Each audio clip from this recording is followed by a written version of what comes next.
Peter Andersson, by most accounts, is one of the, if not the most prolific composer in the dark ambient and post-industrial scene. With a career that stretches back to the late 80s, the man has masterminded something like 12 to 15 different projects, most of which are solo projects, but he's also occasionally performed as a duo. Most people know Peter Andersson as the mastermind behind Raison, the long-running project that's been going since 1991 and is by far probably one of the most famous bands on the Coleman Industry record label. Now, Raison is generally considered his first project and his main project and his longest running project, but did you know that way back in 1991 he also had a project called Necrophorus?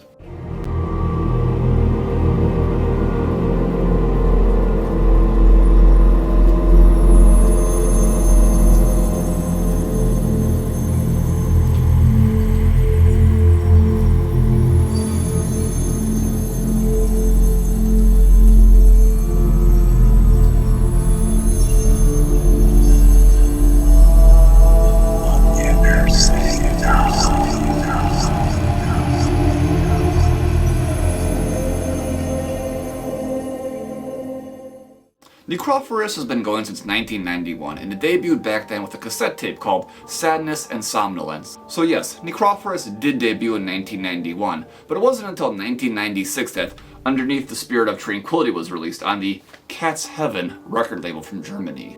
Cat's Heaven was a small little record label from Germany that between 1996 and 1998 had about 6 releases, which included stuff like In the Nursery and Reptilicus as well as Necrophorus. Cat's Heaven probably had arguably one of the most ridiculous logos I've ever seen, and when I think about it, it makes me both laugh and kind of cry because I don't want to think about dead cats. Now, when an artist does a side project, it inevitably brings up the question, what is different from this artist's main project? In the case of Necrophorus, well, it's sort of hard to say. This project sort of, at least to my ears and on this album, as it's the only album I've heard from the project, I feel like this is sort of like the lighter side of Peter Andersson's ego, whereas Raison d'Etre is more of that darker side, and obviously dark ambient side, you know. Underneath the Spirit of Tranquility is an interesting record because although it bears some similarities to Raison d'Etre, it has this lighter tone to it. It feels more, I don't want to say new agey, but something about it kind of has that like 90s new age vibe to it. And it's not like, I guess not like corny, but it definitely has these lighter tones to it, which I guess I wouldn't have really expected from Peter Andersson since he's so known for making this darker music. Underneath the Spirit of Tranquility is basically broken up into 2 chapters, and this is what the back of the CD says. Underneath the Spirit of Tranquility contains 2 different works. Spirit of Tranquility, which exploits the intrinsic stillness of our essence, and the impressions of Salvador Dali, which is a figuratively interpreted homage to a selection of Dali's surreal paintings. So again, kind of hard to totally pinpoint the sound of this album. It is definitely lighter in tone. It has this sort of new agey feel.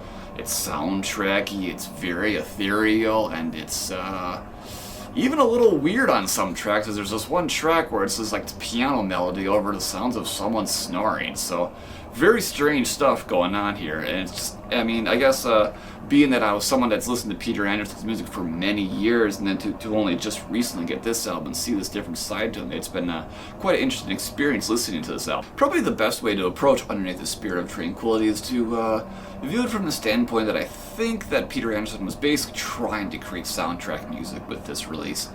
I think it was, he wanted to create shorter songs and he wanted to do something a little more lighthearted, and the vibe of this record is kind of all over the place. I mean, like I said, it's definitely lighter in tone, but there's lots of like some weirder stuff, some weirder sound effects and stuff like that, but there's still a lot of raison d'etre in this project. There's a lot of like, you can hear some weird percussion, obviously like weird industrial sounds here and there, but you know, again, it's much more scaled back and much more chill in style, and the compositions on this record are so much more like lush and ethereal sounding, and it's really chill music. But even with, like I said, the kind of more weirder songs, weirder sounds, and some of the other, you know, stuff you'd expect from Peter Andersson, it's still a very chill record, and definitely one that's like, I think you could easily zone out to, even though it has some pretty strong melodic qualities. There's some really nice piano parts, and you know, really just dreamy synths on this record. It's just, it's really different, and that's what I like about it too. It's, you know, it's not something you'd expect from this artist, since Peter Andersson's so well known for his dark music and, you know, years and years of making dark music. And it's just interesting, you know, going back to this album, you know, still when his career is young, and he made this really, you know, chill record and really calm and lighthearted record. And I haven't personally heard any of the other Necrophorus records. They may differ quite a bit, but now that I've heard this one, owned this one for about a year, I definitely want to check those ones out too and see how his, you know, the compositions underneath this project, you know, changed over the years. And he's only released 4 albums under this project, as well as a weird 10-inch record that has his dog on the cover. But it's it would be really interesting, you know, to see how he's progressed over the years, and you know, definitely pick up all the albums, which I'm sure, you know, could easily be obtained from his Bandcamp site or on Discogs. So what I've been talking about here today is the original 1996 pressing, but in 2011 the album was re-released, and it received a completely new layout, new artwork, and I guess the album was completely remastered, and for the most part it was all re-recorded. So it would be really interesting to check out that redux, as Peter Andersson calls it, and see how it differs compared to the original. Alright, let's check out the front cover. So on the front cover of Underneath the Spirit of Tranquility, we have what, at least to my eyes, appears to be a obscure photo of a mountain, a cliff or something. It looks like icicles melting, or I don't know. It's pretty interesting, and you kind of get the same thing, I guess the same photo, isn't it, on the back cover here. Then on the inside we have the track listing and the recording information. As you can see, Peter Andersson himself handled the original photos, and I'm assuming layout for it. And oh yeah, it's worth mentioning too that I guess it says due to a mastering error, the tracks were divided into several parts, and this here is the correct track listing.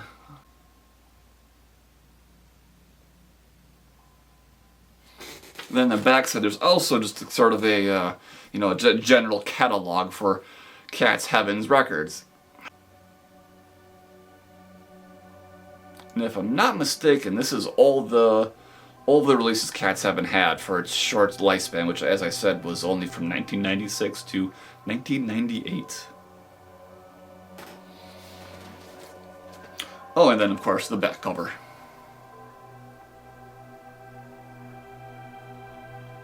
Underneath the Spirit of Tranquility, as I said, is it's definitely something different from Peter Andersson. It's not what you're, you know, used to hearing from the man and his various side projects. It is definitely lighter in tone, you know, very chill, very ethereal stuff, soundtracky, and I hate to say it, but it honestly sounds a bit new agey to me. And whether or not you like new age music is another story. I personally don't, because it to me always sounds kind of happy, and I guess some of the sounds on this album just kind of sound happy to me, so it's really different. And like I said, this was something that was created still pretty early in Peter's career, and it's just it's interesting, you know, as I said, being a fan of his music for so long, and then hearing this record and just you know, seeing this different side to him. And I mean, it's not, like I said, it's not a record that's gonna, you know, make you think like, wow, this is really hokey stuff or whatever. It's still definitely got some dark tones to it, but and it has a lot of, you know, a lot of vibes from raison d'etre is still very much present in this work, but definitely different, not as dark. And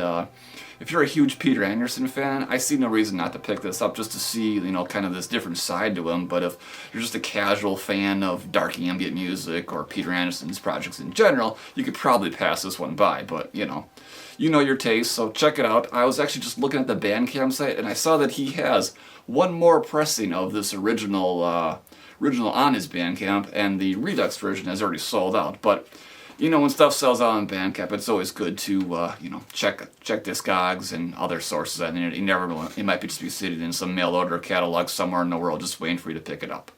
That'll about do it for today's episode of the Inner Sanctum, and I gotta thank you for joining me. My name is Joe. I'll see you next time.